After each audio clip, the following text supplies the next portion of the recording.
and it is a really important topic whenever I'm going to talk about in entrance examination and CBSE as well, because बेटा इस topic से ना आपका हमेशा question आता है। कहाँ पे? आपके एंट्रेंस एग्जामिनेशन में तो आता ही आता है, जैसे IIT हो गया, आपका नीट हो गया, और इससे जो आपका टॉपिक बनता है that is acidic and basic strength. Acidic and basic strength, यहाँ इस वाले टॉपिक के अंदर अगर आपको मास्टरी करनी है तो आपको ये types of resonance that is mesomeric effect के ऊपर काफ़ी ज़्यादा अच्छी बातें पता होनी चाहिए, वरना आपको आगे जाके बहुत ज़्यादा प्रॉब्लम हो जाएगी। तो कितने टाइप के होते हैं रेजोनेंस, क्या होते हैं, इन सब बातों में आज हम डील करेंगे। तो चलिए इसको हम आराम से स्टार्ट करते हैं। तो अगर मैं फर्स्ट टाइप बताऊं ना आपको, तो रेजोनेंस कितने टाइप का होता है बेटा? रेजोनेंस दो तरीके का होता है, ठीक है, फर्स्ट एंड सेकेंड। कौन कौन से होते हैं सर? एक होता है बेटा आपका प्लस आर, और इसको कई बार काफ़ी बुक्स में प्लस एम से भी दिखा देते हैं। और दूसरा कौन सा होता है बेटा आपका माइनस आर, और इसको हम किससे भी दिखा देते हैं? माइनस एम से भी दिखा देते हैं। ये चीज़ क्या कहलाई जाती है बेटा? इसको हम बोलते हैं इलेक्ट्रॉन डोनेटिंग ग्रुप, और इनको क्या बोलते हैं बेटा हम?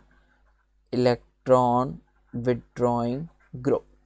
अब सर इसका मतलब क्या है? अगर कोई भी बेटा जो आपका ये प्लस आर प्लस एम मैं आपको अभी समझाने वाला हूँ, बट मैं आपको बताता हूँ कि प्लस आर प्लस एम क्या होते हैं, कि जो भी इलेक्ट्रॉन डोनेटिंग ग्रुप्स होते हैं वो आपका प्लस आर रेजोनेंस या प्लस एम मेसोमेरिक इफेक्ट दिखाते हैं।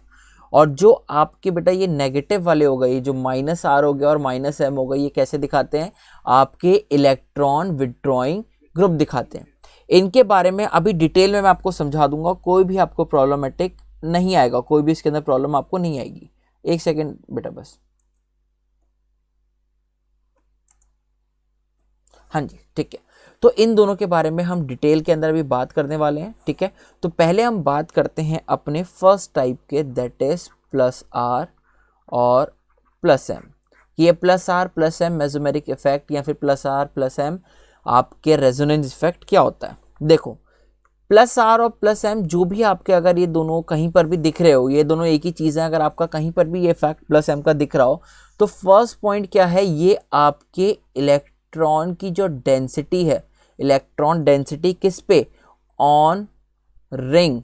कौन से रिंग? बेंजीन रिंग के ऊपर इंक्रीज कर देते हैं। क्या मतलब सर इस बात का? जैसे आप देखिए यहाँ पे आपने बेंजीन रिंग बनाई, ठीक है, और यहाँ पे आपने कोई भी ग्रुप लगा दिया, ठीक है।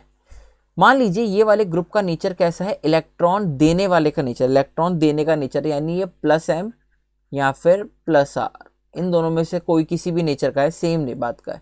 तो ये क्या करता है? ये अपने अंदर से इलेक्ट्रॉन्स आपके कहाँ देता है? इस बेंजीन रिंग पे देता है। और बेंजीन रिंग पे इलेक्ट्रॉन्स देने के बाद आपके इलेक्ट्रॉन्स कहाँ कौन कौन सी पोजीशन पे आ जाते हैं? ऑर्थो और पैरा। तो ऑर्थो और पैरा पोजीशन पे ये इलेक्ट्रॉन डेंसिटी बढ़ा देता है। तो ये वाला फर्स्ट पॉइंट क्लियर हुआ। सेकेंड पॉइंट, ये आपका इस बेंजीन रिंग को क्या कर देता है? एक्टिवेट कर देता है। क्या करता है बेटा? बेंजीन रिंग को एक्टिवेट कर देता है। अब देखो इसने इलेक्ट्रॉन दिए, अब बाहर से कोई भी ग्रुप आके इस वाली पोजीशन पे जहां पे आपके इलेक्ट्रॉन्स हैं, अगर कोई पॉजिटिव ग्रुप आएगा जिसको हम इलेक्ट्रोफाइल बोलते हैं, तो आपके ऑर्थो और पैरा पोजीशन पे आराम से लग सकता है। ऑर्थो और पैरा पोजीशन क्या होती है वो मैंने आपको ऑलरेडी पिछले लेक्चर में करा चुका हूँ। ये बात क्लियर हो गई, ठीक है। थर्ड बात यही लिख लेते हैं, क्या लिख लेते हैं कि जितने भी आपके सर प्लस एम वाले या फिर प्लस आर वाले जो भी आपके ग्रुप्स होते हैं, ये कौन से डायरेक्टिंग होते हैं? ये आपके sir ortho and para directing होते हैं। क्लियर है वाली बात? और कैसे होते हैं इसका मैंने आपको रेजोनेटिंग स्ट्रक्चर बना के दिखाया था। अगर आपको याद हो तो मैंने फिनॉल का आपको रेजोनेटिंग स्ट्रक्चर बना के दिखाया था, जहाँ पे इलेक्ट्रॉन गए थे और इलेक्ट्रॉन आपके ऑर्थो और पैरा ही पोजीशन पे आए थे, अगर आपको ये बात याद आ रही हो तो, ठीक है। टेक फोर्थ पॉइंट, सर आपका अगर कोई नेगेटिव चार्ज हो या फिर लोन पेयर हो, नेगेटिव चार्ज हो या फिर लोन पेयर हो, जो आपके नेगेटिव चार्ज और लोन पेयर आपके कंटेन कर रहे हो किसमें? प्लस एम और प्लस आर। मतलब जो भी ग्रुप आपका प्लस एम और प्लस आर दिखाएगा वो नेगेटिव चार्ज को या तो कंटेन करेगा या तो लोन पेयर को कंटेन करेगा। जैसे आप यहाँ पे फिनॉल पे देख सकते हो, यहाँ पे ये लोन पेयर कंटेन कर रहा है, ठीक है। ये बात समझ में आ गई, ठीक है। ये सारी बातें आपको बेसिक बातें हैं जो इनके बारे में पता होनी चाहिए। अगर मैं आपसे यहाँ पे एक चीज़ के बारे में पूछूं, ये प्लस एम वाले के बारे में मैंने आपको बता दिया, यहाँ पे अगर मैं माइनस एम के बारे में भी आपको बताना चाहूँ, यहाँ पे चलो मैं आपको एक वो बता देता हूँ। यहाँ पे पहले मैं आपको ऑर्डर बता देता हूँ। देखो एक ऑर्डर होता है कि कौन सा प्लस एम ज़्यादा बताता है, कौन सा आपको प्लस एम ज़्यादा बताता है, कौन आपका वीक बताता है। तो आपको यहाँ पे एक छोटा सा मैं आपको ऑर्डर करा देता हूँ, वो आप ऑर्डर याद रखना, क्योंकि जितने भी आपके एंट्रेंस एग्जामिनेशन के क्वेश्चन होते हैं ना, वो आपके इससे ही सॉल्व होंगे। तो जैसे आपका CH2 माइनस है, तो ये आपका सबसे ज़्यादा इलेक्ट्रॉन को डोनेट करता है बेंजीन रिंग पे। फिर आपका कौन सा हो गया बेटा, NH नेगेटिव हो गया, ठीक है। उसके बाद आपका कौन सा हो गया, O माइनस हो गया। फिर then followed by this group, ठीक है। ये वाली आपको पूरी लिस्ट आपको NCERT में मिल जाएगी, इतनी कोई दिक्कत वाली बात नहीं है, आपको NCERT में ये पूरी लिस्ट मिल जाएगी, ठीक है। इसके बाद फिर अगर आप इसके बात करें तो बीच में और काफ़ी ज़्यादा लोग आ जाते हैं, फिर फिनॉल आ जाता है, ठीक है। और उसके बाद फिर आपका यहाँ पर हेलोजन आ जाता है। ये वाले पॉइंट को ध्यान रखना कि फिनॉल आपका ज़्यादा इलेक्ट्रॉन को डोनेट करता है बेंजीन रिंग पे एज कंपैरिजन टू हेलोजन। ये वाला पॉइंट आपको ध्यान रखना है, ठीक है। क्लियर है वाला बात। और इससे पहले फिनॉल से भी पहले एक चीज़ और आ जाती है आपकी NH2 ग्रुप। ये बस कुछ पॉइंट है जो मैं आपको स्टार कर रहा हूँ, ये वाला ये वाला ये वाला 3-4 पॉइंट आपको ये याद रखने हैं बस। क्लियर है प्लस एम के बारे में, ठीक है। चलो अब हम बात करते हैं, किसकी बात करते हैं सर, सेकंड टाइप के रेजोनेंस की बात करते हैं, जिसको हम क्या बोलते हैं, -R और -M, -R और -M इफेक्ट बोलते हैं। ये क्या करता है -R -M इफेक्ट बेटा, इन दोनों का मतलब भी एक ही है। ये क्या करते हैं, ये आपके बेंजीन रिंग से इलेक्ट्रॉन को विड्रॉ करते हैं। ये क्या करते हैं, आपके विड्रॉ करते हैं इलेक्ट्रॉन फ्रॉम बेंजीन रिंग, ठीक। अब सर इसका मतलब क्या है, जैसे आपको मैंने अभी समझाया, ये देख लीजिए, ये आपकी बेंजीन रिंग है, ठीक है। अब यहाँ पे आपका जो ये ग्रुप है, ये कैसा लगा है, आपका -R शो करने वाला है या -M शो करने वाला। तो ये क्या करेगा, इलेक्ट्रॉन बेंजीन रिंग से खींचेगा। तो अगर बेंजीन रिंग से इलेक्ट्रॉन खींचेगा तो आपका यहाँ पर इस बेंजीन रिंग से क्या करता है, ये इलेक्ट्रॉन की डेंसिटी को कम कर देता है।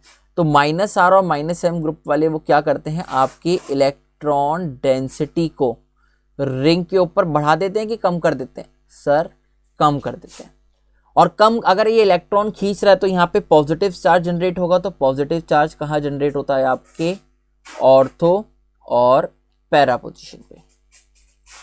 अगर इसने इलेक्ट्रॉन खींच लिए तो ये क्या कर देता है, आपकी रिंग को क्या कर देता है, डीएक्टिवेट कर देता है, ठीक है। ये कुछ बातें हैं जो मैं आपको बता रहा हूँ, बस आपको ये वाली बातें ध्यान रखनी है। क्लियर हो गया, ठीक। और अगर मान लीजिए बाहर से अगर आपका कोई नेगेटिव चार्ज वाला कोई लेके आए, सर जैसे अगर आप कोई लिया, जैसे Cl- लेके आए, जैसे अगर पीछे की बात करें तो पीछे Cl- आपका अगर कोई आता नेगेटिव चार्ज वाला या पॉजिटिव चार्ज वाला आता, तो वो आपका कहाँ लग रहा था, नेगेटिव पे, ऑर्थो और पैरा पे लग रहा था। अगर मैं नेगेटिव चार्ज वाला यहाँ पर कोई भी आपका न्यूक्लियोफाइल लेके आया तो वो कहाँ लगेगा, आपके मेटा पोजीशन पे लगेगा। कहाँ लगेगा आपके बेटा, वो मेटा पोजीशन पर लगेगा। क्लियर हो गई वाली बात, ठीक है, गुड। और इसके अंदर बेटा अगर आपको मैं छोटा सा ऑर्डर बताऊं, जो 2-3 चीजें आपको याद रखनी, जैसे अगर आपका NO2 ग्रुप होता है, वो आपके सबसे ज्यादा इलेक्ट्रॉन को विड्रॉ करता है आपकी बेंजीन रिंग में। इसके बाद आपका साइनाइड हो गया, ठीक है। फिर आपका जो ये कौन सा हो गया, एल्डिहाइड वाला ग्रुप हो गया, ठीक है। कीटोन हो गए आपके, और आपके इसके बाद फिर कार्बोक्सिलिक एसिड हो गए, ठीक है। तो ये सारे आपका एक ऑर्डर है जो आपके इलेक्ट्रॉन बेंजीन रिंग से विड्रॉ करते हैं। इन ऑर्डर के लिए आप अच्छी तरह ध्यान रखेंगे। तो आई होप अभी मैं आपको एग्जांपल कराऊंगा तो आपको सारी चीज़ें क्लियर होने लग जाएंगी, ठीक है। अब अगली कंडीशन जो आपको, जैसे अगर मैंने आपको क्या बताया कि ये ऊपर वाले ग्रुप क्या होते हैं, अगर आपको नेगेटिव दिखाना चाहते हैं तो ये बेंजीन रिंग से इलेक्ट्रॉन विड्रॉ करेंगे। तो सर बेंजीन रिंग से इलेक्ट्रॉन विड्रॉ कब कर पाएंगे? अगर आप खुद सोचो, अगर आपको बेंजीन रिंग से, इस वाले रिंग से इलेक्ट्रॉन निकालने हैं तो आप इलेक्ट्रॉन रखने की जगह भी तो होनी चाहिए ना आपके पास। तो यहाँ पे अगर आप ये फॉस्फीन की और इस BH2 की अगर आप बात करें तो यहाँ पे क्या अवेलेबल है सर? यहाँ पर वैकेंट ऑर्बिटल अवेलेबल है, वैकेंट ऑर्बिटल अवेलेबल है, जिस वजह से अगर बेंजीन रिंग से आने वाले जो भी इलेक्ट्रॉन्स हैं वो इन इलेक्ट्रॉन्स को अपने वैकेंट ऑर्बिटल में रख लेती हैं। तो इसका मतलब ये फॉस्फीन और ये BH2 हैं आपके, ये यहाँ पे -R या फिर -M इफेक्ट को शो करेंगे। अगर मैं बात करूं इस वाली चीज़ की, यहाँ पे आप देख सकते हो कि पॉजिटिव चार्ज है, तो आपको देखने में लगेगा कि यहाँ पे इस बेंजीन रिंग से इलेक्ट्रॉन, ये आपका जो अमोनिया है ये खींच सकता है, अमोनियम आयन है, बट ये यहाँ पर -R और -M इफेक्ट नहीं दिखाता। क्यों नहीं दिखाता? क्योंकि इसके पास आपके वैकेंट ऑर्बिटल नहीं होते। अगर आप लोगों ने P ब्लॉक में पढ़ा हो तो इसके पास वैकेंट ऑर्बिटल नहीं होते, और वैकेंट ऑर्बिटल ना होने की वजह से, ये आपका -R और -M आपका इफेक्ट नहीं दिखाता। क्या सर ये -I इफेक्ट दिखाएगा, इंडक्टिव इफेक्ट? हाँ जी, ये -I इफेक्ट दिखाएगा, बट -R और -M नहीं दिखाएगा। यहाँ पे जो इलेक्ट्रॉन है आपके यहाँ पे ऐसे मूव कर जाएंगे, बट यहाँ पे ये इलेक्ट्रॉन मूव नहीं करेंगे। क्लियर ये वाली बात? ठीक है, चलो अब हम बात करते हैं कुछ एप्लीकेशंस की, रेजोनेंस की कुछ एप्लीकेशंस की बात करते हैं। तो फर्स्ट एप्लीकेशन जो आती है इसकी आती है स्टेबिलिटी ऑफ कार्बोकैटायन और कार्बन फ्री रेडिकल। बहुत इंपॉर्टेंट है। अगर मैं स्टेबिलिटी की बात करूं, स्टेबिलिटी ऑफ कार्बोकैटायन और फ्री रेडिकल, ये डायरेक्टली प्रोपोर्शनल होते हैं आपके किसके? Electron donating group. अब ये पॉइंट सर आपने डायरेक्टली कैसे लिख दिया? खुद सोचो, आपने यहाँ पर ऐसा कोई कंपाउंड बना लिया, ठीक है, और यहाँ पे आपने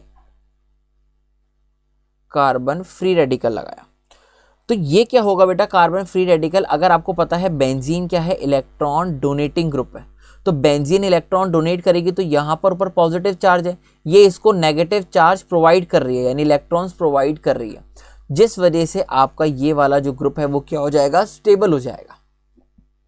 और ये चीज़ मैं आपको ऑलरेडी पढ़ा भी चुका हूँ, ठीक है, अगर आपको याद हो तो। स्टेबिलिटी अगर आप यहाँ पे लिखना चाहें कि स्टेबिलिटी किसकी?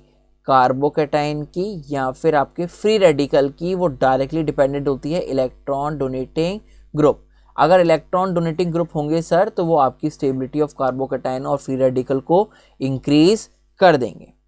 दूसरी चीज़, अगर सर कोई वहाँ पर +M वाला या फिर +I वाला ग्रुप हो तो वो भी स्टेबिलिटी आपके कार्बोकैटायन की इंक्रीज कर सकता है।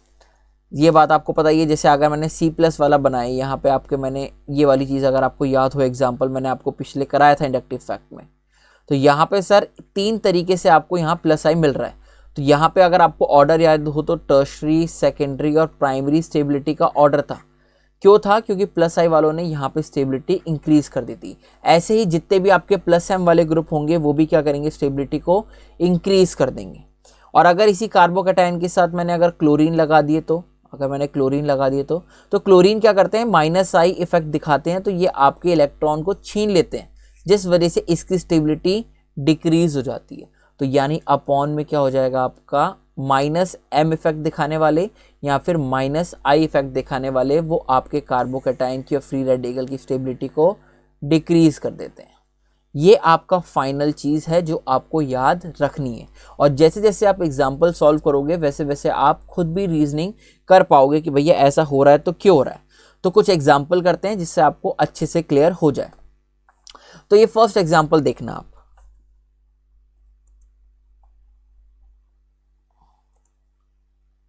हाँ, तो ये फर्स्ट एग्जांपल में देखना, अगर मैं पूछूं इन तीनों में से आपका सबसे ज़्यादा कौन स्टेबल है, तो अगर आप ध्यान से यहाँ पर देखने की कोशिश करें तो यहाँ पर आपका एक इलेक्ट्रॉन डोनेटिंग ग्रुप है 1, यानी ये बेंजीन, ठीक है।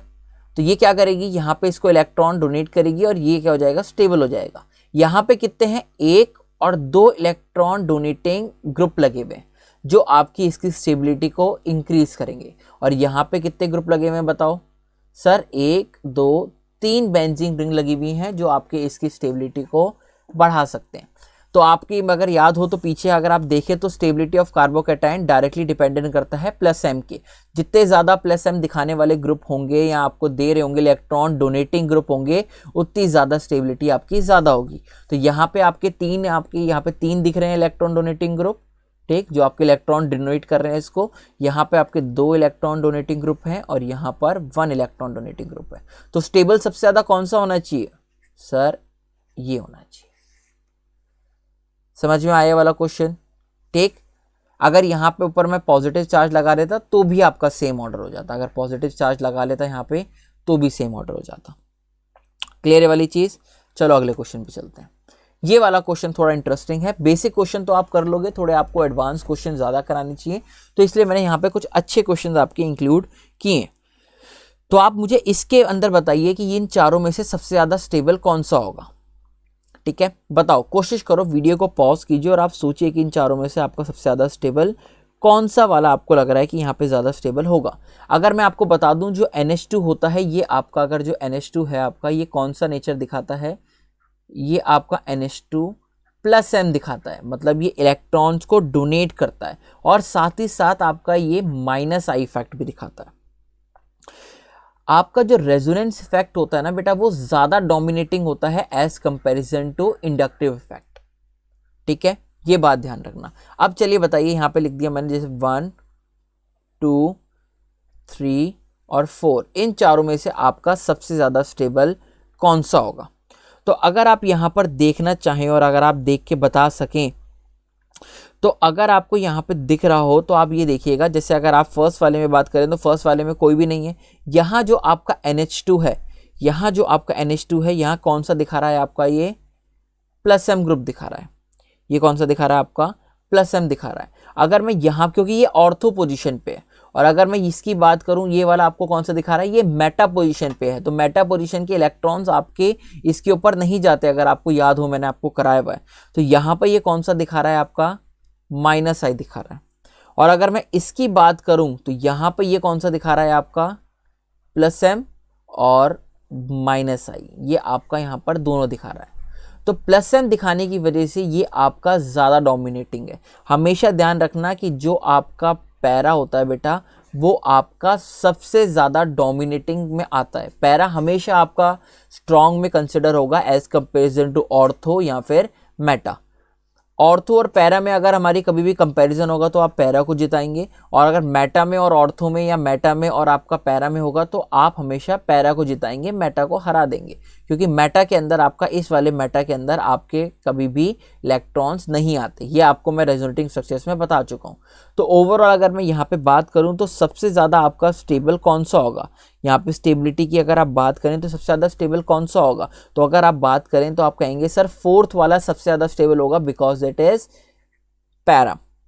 देन आफ्टर कौन सा होगा, ये मेटा वाला क्या कर रहा है, मेटा वाला सिर्फ आपका प्लस M दिखा रहा है। ये आपका ये कौन सा है, ऑर्थो वाला हो गया। ये ऑर्थो वाला क्या दिखा रहा है, सिर्फ प्लस M दिखा रहा है। तो यानी ये कौन सा हो गया, सेकेंड।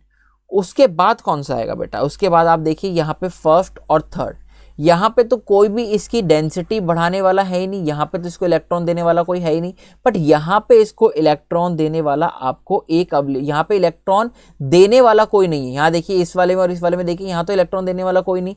बट यहाँ पे जो NH2 है जो आपका मेटा पोजिशन पे लगा, ये क्या कर रहा है, ये माइनस आई से, ये इस माइनस आई से इलेक्ट्रॉन खींच भी रहा है। समझ में आ गया। तो ये वाला आपका क्या हो जाएगा, अगर ये इलेक्ट्रॉन खींच रहा है तो यहां से ऊपर से इलेक्ट्रॉन और कम कर रहा है, जिस वजह से इसको अनस्टेबल बना रहा है। अगर आपको याद हो तो मैंने लिखवाया था कि आपका stability of carbocation inversely dependent होती है आपकी माइनस आई और माइनस M के। तो इस वजह से आपका जो थर्ड वाला है वो आपका लीस्ट स्टेबल हो जाएगा और फर्स्ट वाला इसके कंपैरिजन में ज्यादा आ जाएगा।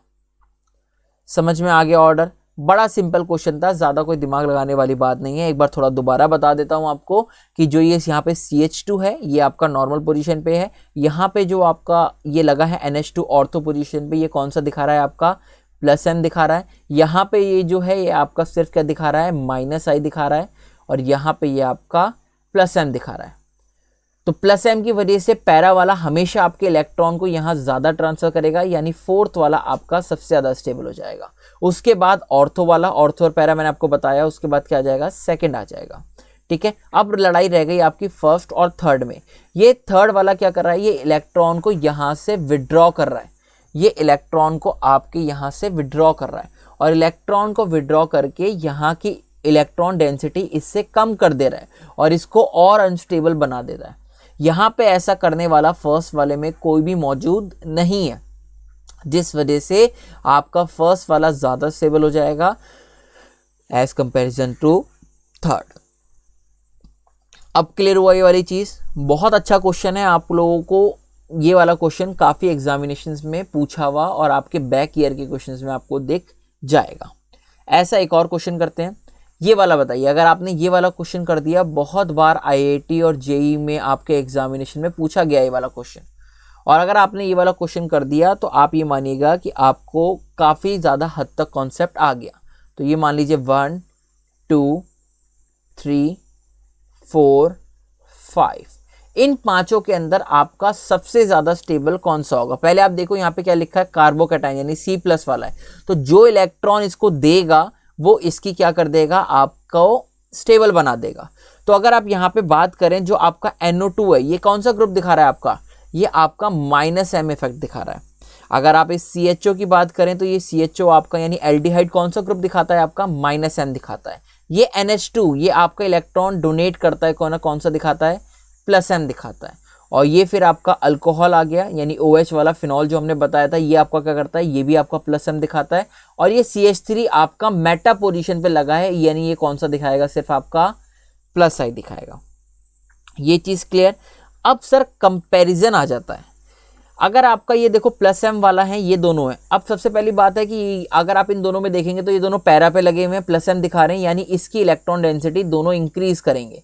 अब सवाल होता है कि क्या सर OH वाला इलेक्ट्रॉन की डेंसिटी ज़्यादा बढ़ा के इसको स्टेबल करेगा या थर्ड करेगा?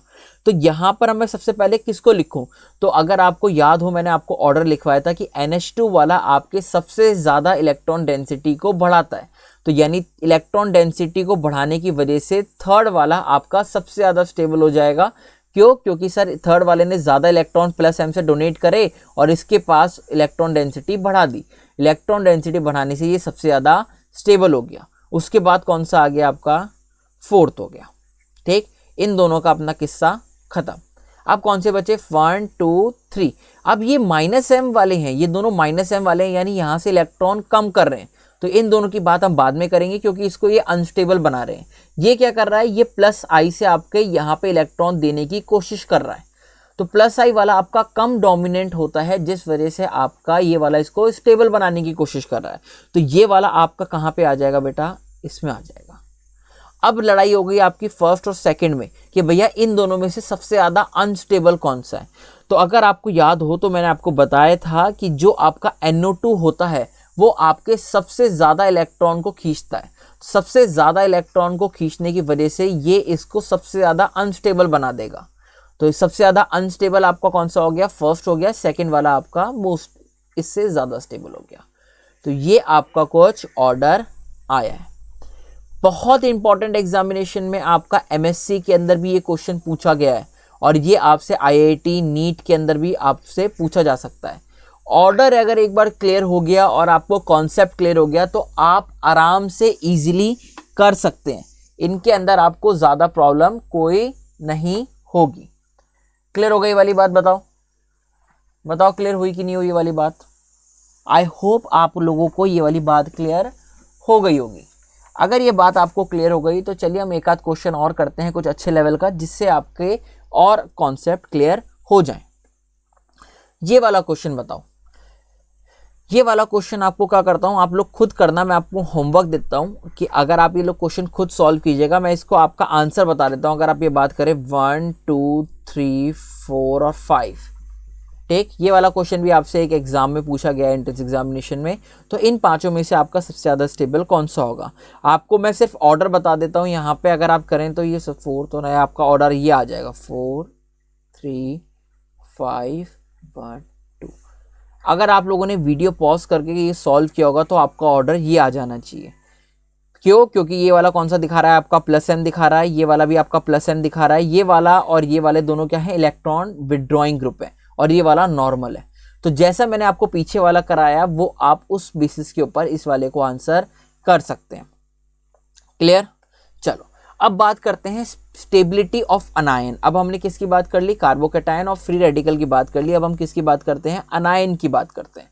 बहुत इंपॉर्टेंट है अनायन। अगर मैं स्टेबिलिटी ऑफ अनायन की बात करूं तो मैं यहां पे डायरेक्टली आपको लिख देता हूं, स्टेबिलिटी ऑफ अनायन इज, आपका क्या करता है, वो डायरेक्टली डिपेंडेंट होता है आपके -I और -M और -M पे डायरेक्टली होता है, और इनवर्सली डिपेंडेंट होता है +M और +I पे, और डायरेक्टली ऑल्सो डिपेंड होता है ये आपके एक्सटेंट ऑफ रेजोनेंस, और एक्सटेंट ऑफ रेजोनेंस या फिर आप क्या बोल सकते हो इसको कि मोर रेजोनेटिंग स्ट्रक्चर्स। ये आपका मैंने डायरेक्टली लिख दिया है। अब किसी ने पूछा सर आपने ये कैसे लिख दिया, इसको तो हमें समझ में नहीं आया, तो थोड़ा समझने की कोशिश करना। स्टेबिलिटी ऑफ अनायन, देखिए आप इससे समझ जाएंगे। जैसे मान लीजिए आपका ये अनायन है, अब आपका मान लीजिए यहाँ पे मैंने क्या करा, ये CH3 वाला एक ग्रुप लगा दिया। समझ जाना, सब समझ जाओगे आराम से, कोई दिक्कत नहीं। आप लोगों ने कर रखा है, बस आपको थोड़ा सा रिमाइंड कराना है, समझ जाएंगे आप।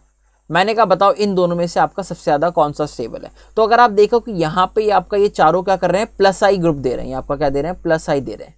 तो +I से इस वाले के ऊपर और इलेक्ट्रॉन दे रहे हैं, पहले ही नेगेटिव चार्ज है और इलेक्ट्रॉन दे रहे हैं, यानी इसको क्या बना रहे हैं, अनस्टेबल बना रहे हैं। यहाँ पे देखना, यहाँ पे सिर्फ एक है आपका +I देने वाला, ठीक है। तो यानी +I से अगर आप देंगे तो +I से आपका अनायन क्या हो जाएगा, अनस्टेबल हो जाएगा। इसीलिए मैंने स्टेबिलिटी ऑफ अनायन के इनवर्स में +I लिखा है। और ऐसे ही अगर +M वाले ग्रुप होंगे तो जो आपके इलेक्ट्रॉन डोनेट करेंगे वो आपको अनायन की स्टेबिलिटी को गिरा देंगे। अगर मान लीजिए यहाँ पे मैंने क्या किया, यहाँ पे CH3 को हटा दिया मैंने, ठीक है, लीजिए इसको मैंने CH3 को थोड़ा सा हटा दिया, और इसकी जगह मैंने यहाँ पे क्या लिख दिया, क्लोरीन लिख दिया। Chlorine chlorine chlorine chlorine. तो क्लोरीन क्या करता है, इलेक्ट्रॉन विड्रॉ करता है। यहाँ पे एक क्लोरीन इलेक्ट्रॉन विड्रॉ करके -I दिखा रहा है, यहाँ पे 1 2 3 4 आपके क्लोरीन इलेक्ट्रॉन को विड्रॉ कर रहे हैं। तो इस नेगेटिव चार्ज की, जो नेगेटिव चार्ज की अवेलेबिलिटी है, इसको यहाँ पर ज्यादा डिक्रीज कर रहे हैं।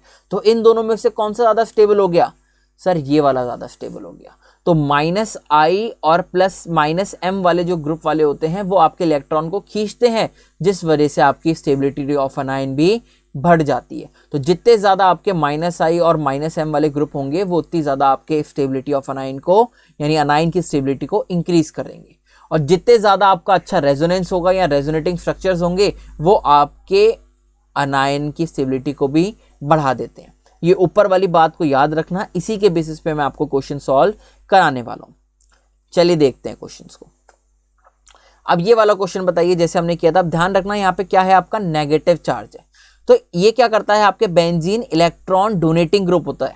तो यहाँ पे इलेक्ट्रॉन डोनेट करने वाला एक, यहाँ पे इलेक्ट्रॉन डोनेट करने वाले एक और 2 इलेक्ट्रॉन डोनेट करने वाले, और यहाँ पे इलेक्ट्रॉन डोनेट करने वाले कितने, इसको 1 2 3। तो जितने सबसे ज्यादा इलेक्ट्रॉन यहाँ पे डोनेट हो रहा है, तो सबसे ज्यादा अनस्टेबल कौन सा होगा, सर सबसे ज्यादा अनस्टेबल आपका ये थर्ड वाला होगा, ठीक है। उसके बाद फिर सेकंड और फर्स्ट। तो सबसे ज्यादा स्टेबल अगर मैं पूछूं कि आप मुझे यहाँ पर इंक्रीजिंग ऑर्डर में स्टेबिलिटी लगा के दें, तो सबसे ज्यादा यहाँ पे आपका स्टेबल कौन सा होगा, या फिर अगर आप बोलो कि सबसे ज्यादा अनस्टेबल आपका यहाँ पे कौन सा होगा, बताइए यहाँ पे सबसे ज्यादा अनस्टेबल आपका कौन सा होगा, बताइए। अगर आपको अभी इस हिसाब से, अगर आप इस रूल से देखेंगे कि यहाँ पे आपका जो बेंजीन है ये आपके इलेक्ट्रॉन को विड्रॉ कर रहा है और आपका इस तरीके से कर रहा है, तो यहाँ पे आपका जो स्टेबिलिटी का ऑर्डर आ जाना चाहिए, स्टेबिलिटी का ऑर्डर आपका निकल के आएगा 1 2 3। ये आपका कुछ स्टेबिलिटी का ऑर्डर निकल के आएगा। अब फिर किसी ने पूछा कि सर ऐसा कैसे ऑर्डर निकल के आया कि ये सबसे ज़्यादा आपका अनस्टेबल हो गया, या फिर ये थर्ड वाला आपका सबसे ज़्यादा स्टेबल कैसे हो गया। तो बेटा देखो यहाँ पे जो ये नेगेटिव चार्ज है ना, आपके इलेक्ट्रॉन डोनेटिंग ग्रुप के हिसाब से तो बेटा आपका ये वाला सबसे अनस्टेबल था, बट ये जो नेगेटिव चार्ज है ना, ये सबसे ज़्यादा रेजोनेटिंग स्ट्रक्चर्स बनाएगा। यहाँ पर नेगेटिव चार्ज इस वाले में भी जाएगा, इस वाले में भी जाएगा और इस वाले में भी जाएगा। तो सबसे ज़्यादा रेजोनेटिंग स्ट्रक्चर बनाने की वजह से ये थर्ड वाला आपका ज़्यादा स्टेबल कंसिडर कर दिया जाता है, क्योंकि यहाँ पे देखना मैंने एक्सटेंट ऑफ रेजोनेंस भी वर्ड लिखा है। ठीक है, क्लियर हो गई वाली बात। इस वाले क्वेश्चन को बताओ, ये वाला क्वेश्चन भी आपका काफ़ी अच्छा इंपॉर्टेंट है।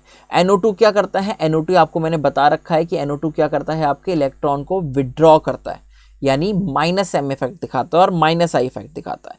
तो आप बताइएगा इस क्वेश्चन में क्या होगा। अगर यहाँ पे NO2 कहाँ लगा है, ये ऑर्थो पोजीशन पे लगा है, तो ऑर्थो पोजीशन पे लगा होगा तो यानी यहाँ पे कौन सा ग्रुप दिखा रहा है, आपका -m भी दिखा रहा है और आपका -I भी दिखा रहा है, इलेक्ट्रॉन को विड्रॉ करने की कोशिश कर रहा है। यहाँ पे अगर कौन सी पोजीशन पे लगा है, ये आपका मेटा पोजीशन पे लगा है। मेटा पोजीशन पे सिर्फ आपका मैंने बताया था ये आपका रेजोनेंस नहीं दिखा पाता, तो यहाँ पे सिर्फ कौन सा दिखा रहा है, आपका -I दिखा रहा है। और अगर आप यहाँ पे बात करें जो आपके पैरा पोजीशन पे लगा है, तो यहाँ पे आपके इलेक्ट्रॉन को बहुत अच्छे से विड्रॉ करेगा, तो यहाँ पे -m और -I भी दिखाएगा और यहाँ पे आपका नो इफेक्ट। क्लियर हो गया। अब आप वीडियो को ज़रा पॉज कीजिए और वीडियो को पॉज करने के बाद आप देखिए कि इन चारों के अंदर से आपका सबसे ज़्यादा स्टेबल कौन सा होगा।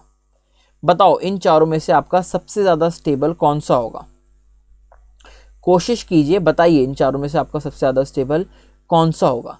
देखना एक्चुअल में बेटा होता क्या है, यहाँ पे आप अगर इसको देखें, आप क्या बोलेंगे, देखते ही बोलेंगे कि सर ये C वाला जो है आपका, यानी जो थर्ड है, ये आपका क्या है, सबसे ज़्यादा स्टेबल है, बिकॉज यहाँ पे क्या दिख रहा है आपको, यहाँ पे सर पैरा पे है। बट अगर आप यू विल बी सरप्राइज जब मैं आपको बोलूँगा कि फर्स्ट वाला आपका सबसे ज़्यादा स्टेबल है, ये एक्सेप्शन है। क्यों सर? क्योंकि यहाँ पे बेटा NO2 में और इस CH2 में बेटा डिस्टेंस का गैप कम हो जाता है, तो यहाँ पर देखो इलेक्ट्रॉन खींचने में कितना कम डिस्टेंस लग रहा है, तो यहाँ पे ये तुरंत इलेक्ट्रॉन इसको यहाँ पे खींच लेगा। यहाँ पे इलेक्ट्रॉन खींचने के लिए इसको बहुत ज़्यादा डिस्टेंस ट्रेवल करना पड़ रहा है। समझ में आ गया। तो इन चारों में सबसे ज़्यादा स्टेबल कौन सा हो जाएगा बेटा, आपका A सबसे ज़्यादा स्टेबल हो जाएगा। उसके बाद कौन सा आ जाएगा बेटा, आपका C आ जाएगा। अब बचा कौन सा, आपका B बचा और D बचा। B वाला क्या कर रहा है, -I इफेक्ट से खींचने की कोशिश कर रहा है, जिस वजह से आपका यहाँ से कुछ तो इलेक्ट्रॉन डेंसिटी ऊपर से कम हो रही है, बट यहाँ पे आपका कोई भी खींचने वाला नहीं है, जिस वजह से ये क्या हो जाएगा बेटा, आपका ये आपका ऑर्डर आ जाएगा B और देन D। समझ में आ गया। आपको थोड़ा सा इस वाले में ये वाली चीज़ में थोड़ा ग्रैब करने में दिक्कत होगी, बट आप एक बार इस क्वेश्चन को कर लेंगे तो आपको क्लियर हो जाएगा। काफ़ी एग्जामिनेशंस में पूछा गया है, तो आपके लिए इंपॉर्टेंट है। ये वाला क्वेश्चन अगर आपने बता दिया तो मतलब आपका कॉन्सेप्ट पूरा स्ट्रांग हो गया।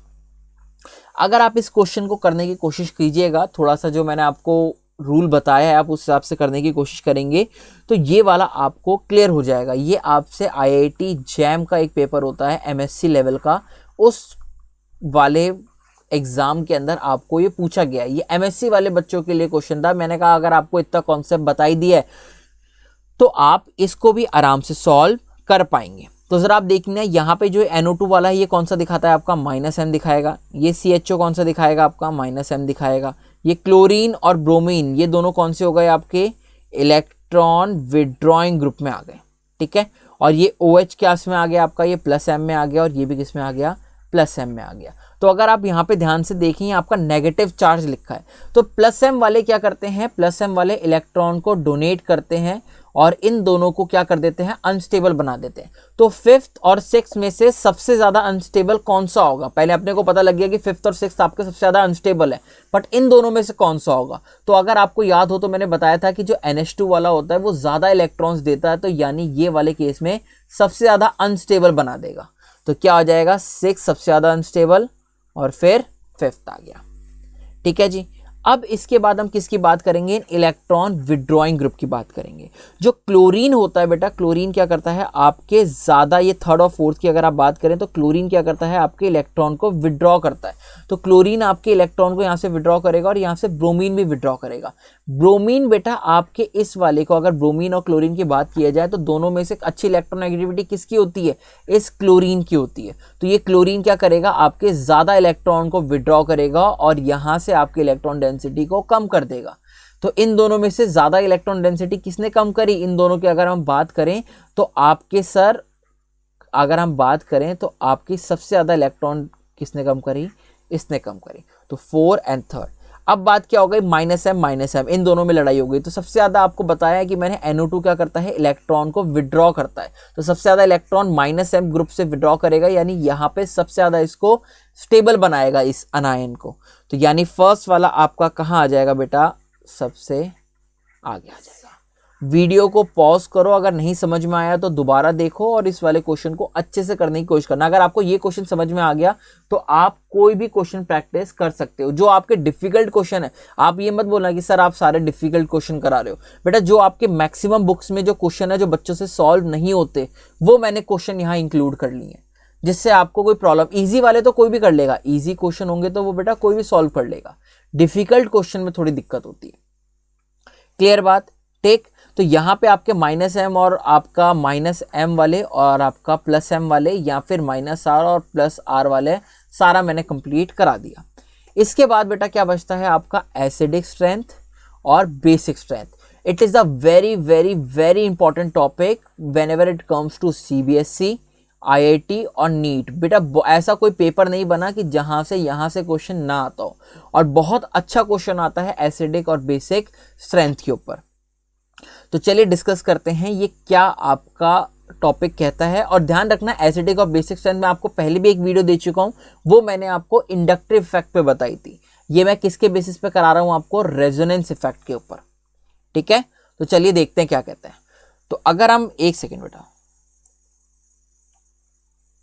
चल रही है, एक बार चेक करना पड़ता रहता है ना बेटा वीडियो रिकॉर्ड हो रही है कि नहीं हो रही, क्योंकि मैंने अभी रिकॉर्ड की थी वो हुई नहीं। तो अगर मैं एसिडिक स्ट्रेंथ की बात करूँ ना, तो एसिडिक स्ट्रेंथ क्या होता है, अगर मैं पूछूं कि एसिड क्या होता है, तो सर जो आपका H+ डोनेट कर दे, जो आपका H+ डोनेट कर दे और साथ में क्या निकाल दे, अनायन निकाल दे। जो आपका H+ डोनेट कर दे सर वो क्या होता है, एक एसिड होता है। और ये मैंने आपको इस यहाँ पे आना, जब आपको मैंने पहले इंडक्टिव इफेक्ट में कराया था, तो जितना ज़्यादा आपका अनायन स्टेबल होगा, आपके अनायन की स्टेबिलिटी जितनी ज़्यादा होगी उतना अच्छा आपका ये एसिड होता है। ये बात आप लोगों को मैंने पहले भी पता होगी, जितना ज़्यादा अनायन स्टेबल उतना ज़्यादा अच्छा ये आपका एसिड होगा।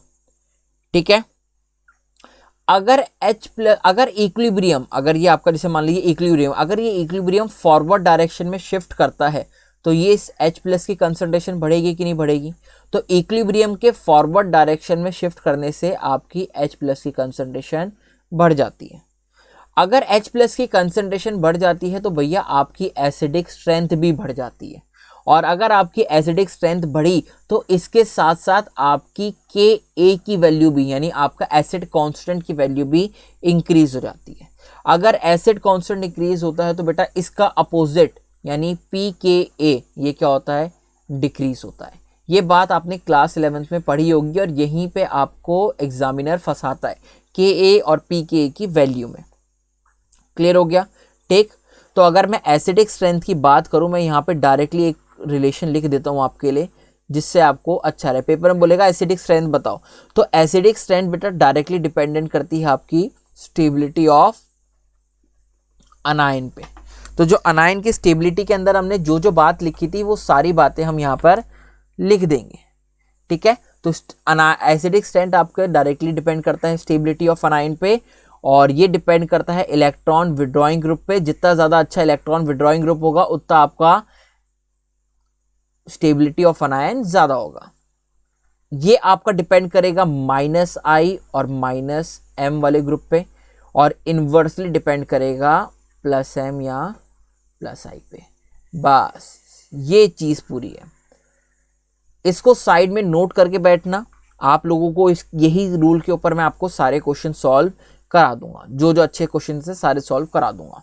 तो कौन से क्वेश्चन अगर हम बात करें यहाँ पे, तो अगर आपसे पहले क्वेश्चन की अगर मैं यहाँ पे बात करूँ तो इस वाले रूल को थोड़ा सा यहाँ पे दोबारा एक बार और लिख देता हूँ मैं आपके लिए, जिससे आपको क्लियर हो जाए। Acidic strength is directly proportional to stability of अनायन।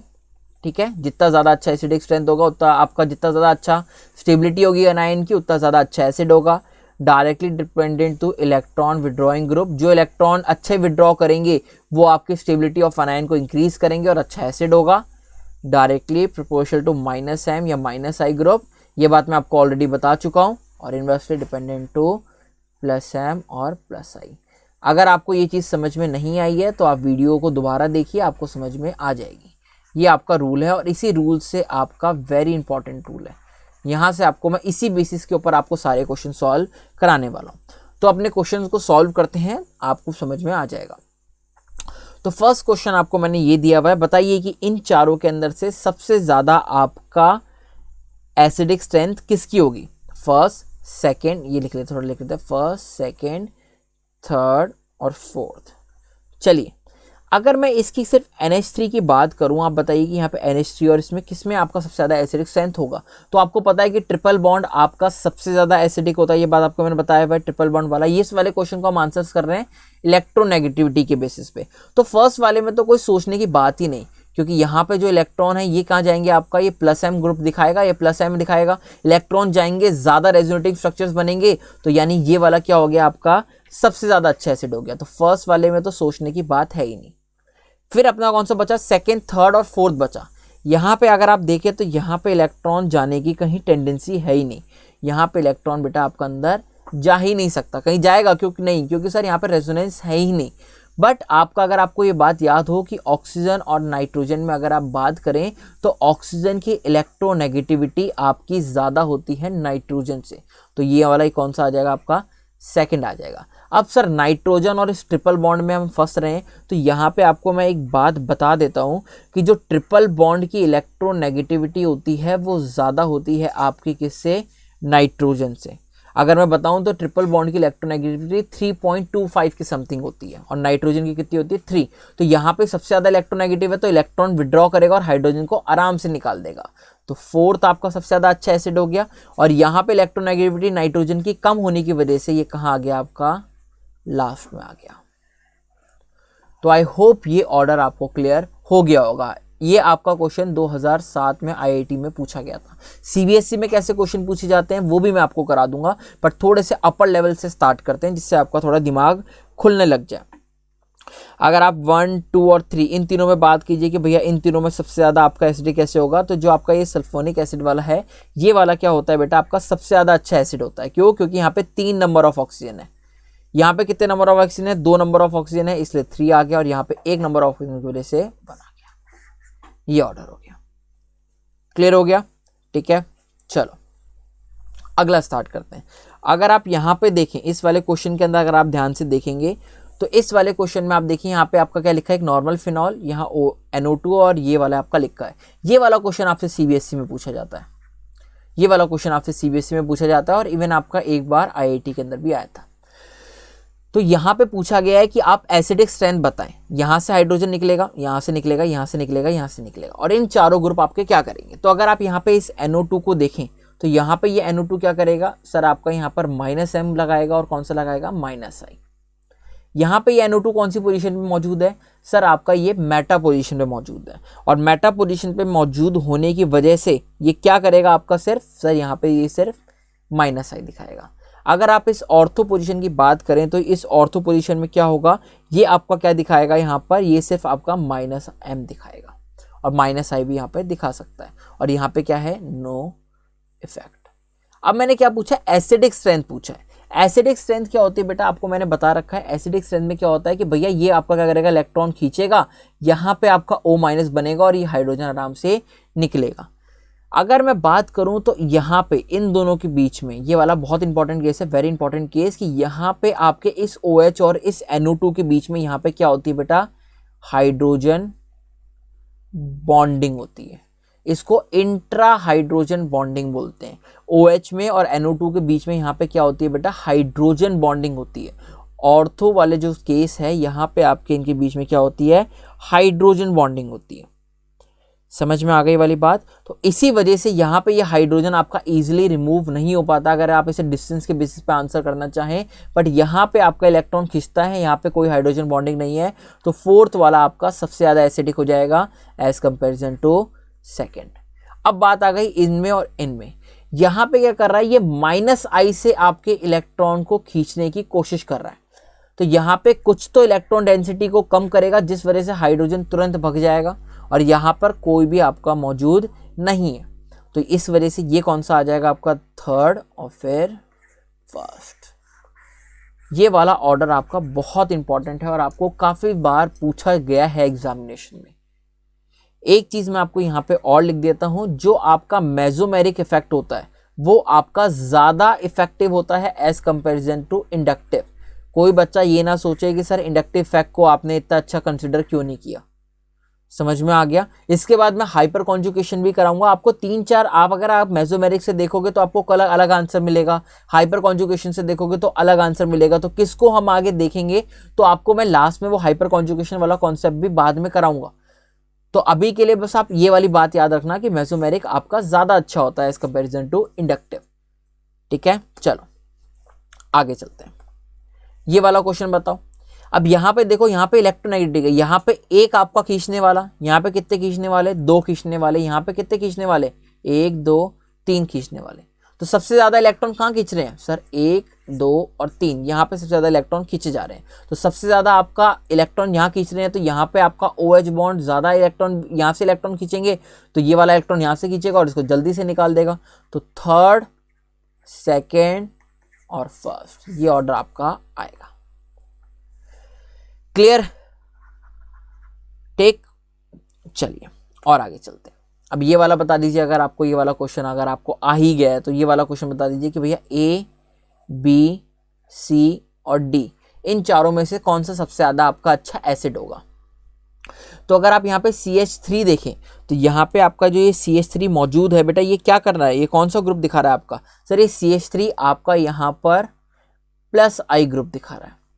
ये कौन सा दिखा रहा है सर, आपका -M दिखा रहा है। और ये वाला आपको कौन सा दिखा रहा है, सिर्फ -I दिखा रहा है। और यहाँ पे आपका नो इफेक्ट। तो अगर आप यहाँ पे ध्यान से देखें तो ये -M दिखाने की वजह से सर ज़्यादा जल्दी इलेक्ट्रॉन यहाँ से खींचेगा। तो ज़्यादा इलेक्ट्रॉन खींचेगा तो ये OH बॉन्ड से यहाँ पे ये सबसे जल्दी जाएगा।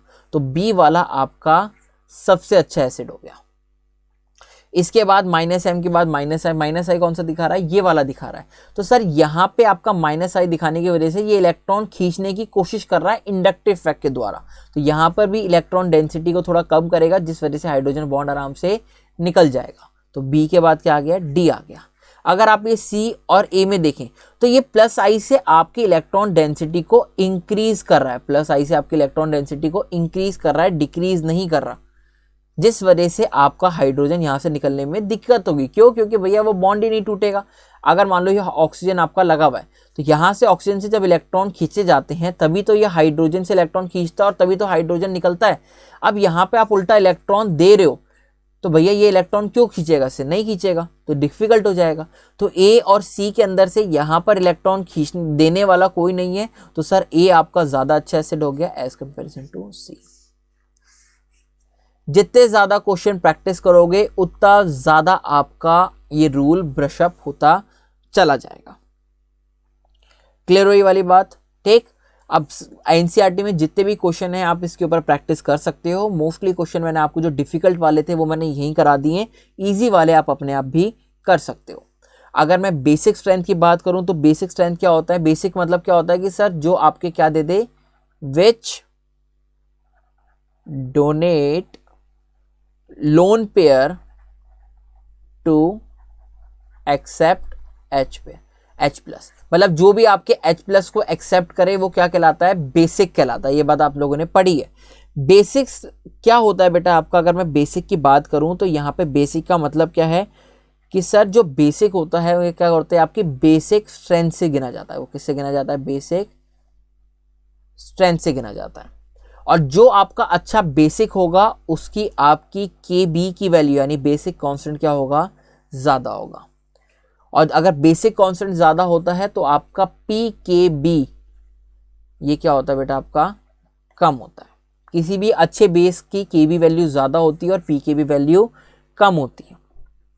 क्लियर हो गई वाली बात। जैसे अगर मैं KOH बोलूं तो KOH आपका एक अच्छा बेस की तरह कंसिडर होगा, तो इसकी KB की वैल्यू अगर 13 के आसपास आ रही है तो इसकी PKB की वैल्यू 1 के आसपास आनी चाहिए। क्लियर हो गई वाली बात, पक्का, ठीक। यहाँ पे अगर मैं आपको एक और चीज बताऊं कि बेसिक स्ट्रेंथ जो आती है आपकी, बेसिक स्ट्रेंथ किसकी, अमीन्स की। ये आप लास्ट वाले आपका जो नाइट्रोजन कंटेनिंग वाला है वहां आप ये पढ़ेंगे कि बेसिक स्ट्रेंथ ऑफ जो अमीन्स होती है वो इन्वर्सली डिपेंडेंट होती है रेजोनेंस के।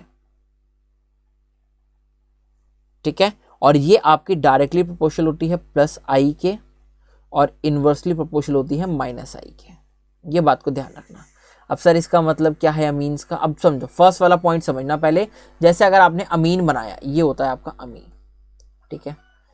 अगर यहां पर रेजोनेंस हुआ तो ये वाले इलेक्ट्रॉन्स कहाँ चले गए? आपके इधर बॉन्डिंग में, इधर आपके रेजोनेंस में पार्ट लेने चले गए। तो यहाँ पे तो आपका यहाँ पे ये लोन पेयर बचे नहीं, तो बाहर से आने वाला H+ यहाँ पे आसानी से जुड़ नहीं पाएगा। क्यों? क्योंकि ये रेजोनेंस में इलेक्ट्रॉन चले गए। तो रेजोनेंस होने की वजह से आपकी बेसिक स्ट्रेंथ क्या हो जाती है? कम हो जाती है। ये बात क्लियर? टेक प्लस आई वाला, अगर सर आपने यहाँ पे NH2 ये लगा दिया आपने, और यहाँ पे CH3 लगाया, और यहाँ पे CH3 लगा दिया, तो ये आपके दोनों प्लस आई दिखा रहे हैं। तो प्लस आई दिखाने की वजह से इसकी टेंडेंसी और बढ़ गई लोन पेयर की, तो बाहर से आने वाला H+ बहुत अच्छे से अटैक कर जाएगा। तो प्लस आई होने की वजह से आपका बेसिक अच्छा कंसिडर होता है। और अगर आपने इसी NH2 के साथ यहाँ पे क्लोरीन और क्लोरीन टिका दिया, तो ये क्लोरीन इलेक्ट्रॉन विड्रॉ करेंगे और इसकी अवेलेबिलिटी को कम कर देंगे। तो माइनस आई लगने की वजह से आपका यहाँ पे बाहर से H+ आएगा तो अच्छे से अट्रैक्ट नहीं हो पाएगा। तो माइनस आई लगने की वजह से ये आपका बेसिक स्ट्रेंथ ऑफ अमीन्स भी कम हो गया। चाहे अमीन हो चाहे कोई भी हो, आपका जो इसी के बेसिस पे आप आंसर करेंगे। क्लियर हो गया बात? बताओ। इसके बाद एक ये वाला कॉन्सेप्ट, अगर आप यहाँ पे देखें तो यहाँ पे ये लोन पेयर आपका कहाँ जाएगा? सर ये वाला लोन पेयर हमारा रेजोनेंस में जाएगा। अगर आप देख सकते हैं यहाँ पे रेजोनेंस स्ट्रक्चर आपको बना रखा है, तो ये वाला अगर रेजोनेंस में जा रहा है तो ये कैसा है? इसके इलेक्ट्रॉन जो है लोन पेयर के वो कैसे हैं? डीलोकलाइज्ड है। कैसे हैं बेटा? आपके डीलोकलाइज्ड है। और अगर आप यहाँ देखें तो यहाँ पे इलेक्ट्रॉन आपके कहीं भी अंदर नहीं जा रहे, तो मतलब लोन पेयर कैसे हैं? आपके लोकलाइज्ड है। तो अगर मैं पूछूं इन दोनों में से अच्छा एसिड कौन, अच्छा बेस कौन सा, तो अगर आपका H+ यहाँ पर भी आ रहा है और अगर आपका H+ यहाँ पर भी आ रहा है, तो ज़्यादा अच्छा कहाँ अटैक करेगा? यहाँ के लोन पेयर सर अंदर गए तो इसलिए अवेलेबल नहीं होंगे, तो ये वाला आपका अच्छे से H+ को एक्सेप्ट करेगा, यानी ये वाली चीज़ आ गई। क्लियर हो गई वाला चीज़? बताओ। अमीन्स की ही बेसिक स्ट्रेंथ आपसे जनरली पूछी जाएगी, ठीक है। चलो ये वाला क्वेश्चन बताइए। यहाँ पे OH, CH3 और NH लगा हुआ है। चलिए ये वाला क्वेश्चन आप बताइए, देखते हैं आप ऐसे कर पाएंगे क्यों पाएंगे। यहाँ पे NH लगा है, तो NH का मतलब क्या है? यहाँ पे क्या दिखा रहा है? आपका +N दिखा रहा है। यहाँ पे CH3 कैसा दिखाता है? सिर्फ आपका +I दिखाता है, ये बात मैंने बता रखी है। OH क्या दिखाता है? आपका +N दिखाता है। बेसिक की बात हो रही है, तो यहाँ पे ये OH भी क्या करेगा? इस इलेक्ट्रॉन की डेंसिटी को यहाँ पर इंक्रीज करेगा, और यहाँ पे ये वाला भी इलेक्ट्रॉन की डेंसिटी को इंक्रीज करेगा। सवाल ये होता है कि सेकंड और फोर्थ में से सबसे ज़्यादा अच्छा बेसिक कौन सा होगा? अगर इलेक्ट्रॉन यहाँ इंक्रीज करा, यहाँ H+ आएगा, यहाँ H+ आएगा, दोनों जगह अच्छी जगह जुड़ जाएगा। पर सेकंड और फोर्थ में अगर कंपैरिजन हो तो भैया सबसे ज़्यादा सर कौन जीतेगा? सेकंड और फोर्थ की बात हो तो कौन जीतेगा? तो अगर आप एक मेरी बात यहाँ पे और देखना, ये बच्चे गलती कर जाते हैं। आपने यहाँ फर्स्ट वाले को ज़रा नोटिस नहीं करा, आप सेकंड और फोर्थ के ऊपर घुस गए। सेकंड और फोर्थ में एक और चीज़ है, ये इलेक्ट्रॉन की डेंसिटी तो बढ़ रही है, बट ये इलेक्ट्रॉन रेजोनेंस में भी तो जा रहा है। ये इलेक्ट्रॉन रेजोनेंस में भी तो जा रहा है, बट यहाँ पर कोई भी रेजोनेंस नहीं है। तो सबसे ज़्यादा अच्छा बेसिक कौन सा हो गया? आपका फर्स्ट हो गया। अब सेकंड और फोर्थ में लड़ाई हो जाएगी। जो फोर्थ वाला होता है ना बेटा, वो क्या करता है? आपके इलेक्ट्रॉन को बहुत अच्छे से देता है। NH वाला इलेक्ट्रॉन को आपके बहुत ज़्यादा आपके इसके ऊपर दे देगा, जिस वजह से आने वाला H+ आराम से जुड़ पाएगा। तो सेकंड और फोर्थ में फोर्थ ने बाजी मारी और सेकंड ने, और यहाँ पे तो +I से, यहाँ से किससे दे रहा है? यहाँ पे +I से दे रहा है, यानी इंडक्टिव इफेक्ट थोड़ा मेसोमेरिक इफेक्ट के कंपैरिजन में वीक होता है, जिस वजह से ये क्या आ जाएगा? 3 आ जाएगा। ये आपका ऑर्डर आ जाएगा। बताओ जी, क्लियर? पक्का? चलो ये वाला क्वेश्चन बताइए। अब यहाँ पे अगर आप NO2 को देखेंगे, ये क्या दिखा रहा है? आपका -M -I। यहाँ पे आपका ये मेटा पोजीशन पे लगा है, यानी कौन सा दिखा रहा है? सिर्फ -I। और ये वाला NO2 आपका क्या दिखा रहा है? -M और -I। अगर मैं पूछूं कि इन तीनों में से आपका सबसे अच्छा बेसिक, ध्यान रखना मैं क्या बोल रहा हूं, बेसिक स्ट्रेंथ, तीनों में से अच्छा बेसिक, एसिडिक भी पूछ सकता हूं बट यहाँ पे बेसिक स्ट्रेंथ की बात कर रहे हैं, तो इन तीनों में से सबसे अच्छा आपका बेसिक कौन सा होगा? बताइए। तो अगर आप यहाँ पे तीनों में से ध्यान से देखने की कोशिश करें, अगर आप इन तीनों क्वेश्चन में ध्यान से देखने की कोशिश करें, तो आप यहाँ पे देखेंगे कि जो आपका ये फर्स्ट वाला है, यहाँ पे फर्स्ट वाला क्या कर रहा है, ये इलेक्ट्रॉन्स को यहाँ से सर खींच रहा है। ये वाला क्या कर रहा है सर, ये भी इलेक्ट्रॉन्स को यहाँ से खींच रहा है। बट यहाँ पे बेटा ऑक्सीजन और हाइड्रोजन होने की वजह से यहाँ पर भी आपकी हाइड्रोजन बॉन्डिंग हो जाती है, जिस वजह से जो आकर मैं बात करूँ फर्स्ट सेकंड थर्ड, तो यहाँ पे हाइड्रोजन नहीं निकल पाया। यहाँ पे आपकी बॉन्डिंग होने की वजह से यहाँ पे ये आपका लोन पेयर इतना अच्छा अवेलेबल नहीं हो पाया। तो थर्ड वाला आपका जो, अगर मैं बात करूँ थर्ड वाले के केस के अंदर, तो थर्ड वाला आपका क्या हो जाएगा, अगर थर्ड वाले से भी पहले अगर हम बात करें, पहले इसकी बात कर लेते हैं ना। ये आपका क्या है, माइनस आई दिखा रहा है, तो माइनस आई से मतलब ये इलेक्ट्रॉन आपके ऊपर बढ़ाने की कोशिश कर रहा है, ठीक है। माइनस आई से इलेक्ट्रॉन खींचने की कोशिश कर रहा है, बट माइनस जो आई इनेक्टिव इफेक्ट होता है वो आपका क्या होता है, कंपैरेटिवली मेसोमेरिक के इफेक्ट में कम होता है। तो सेकंड वाला क्या हो जाएगा बेटा, आपका सबसे अच्छा बेसिक हो जाएगा। समझ में आ गया। अगर बात किया जाए फर्स्ट और थर्ड के अंदर, तो फिर आपका कौन सा आ जाएगा, यहाँ पे थर्ड आ जाएगा और फिर फर्स्ट आ जाएगा। इस वाले ऑर्डर को ध्यान रखना, ये वाला क्वेश्चन आपका थोड़ा सा इंपॉर्टेंट है। अगर आप लोगों को थोड़ा सा कंफ्यूजन हो रही है इस वाले क्वेश्चन में, तो आप इसको स्किप भी कर सकते हैं, क्योंकि इसके अंदर आपके 2-3 कॉन्सेप्ट और भी लग सकते हैं, बट वो उसको मैं डिस्कस नहीं करना चाहता, क्योंकि ये आपका एमएससी का है और इस वाले के अंदर आपको ज़्यादा डिटेल में जाने की ज़रूरत नहीं है, ठीक है। तो यहाँ पे आपका एसिडिक और बेसिक स्ट्रेंथ खत्म होता है। Thank you so much for watching this lecture. If you like this video please give the thumbs up, and for more videos please subscribe to our Jila Vigyan channel.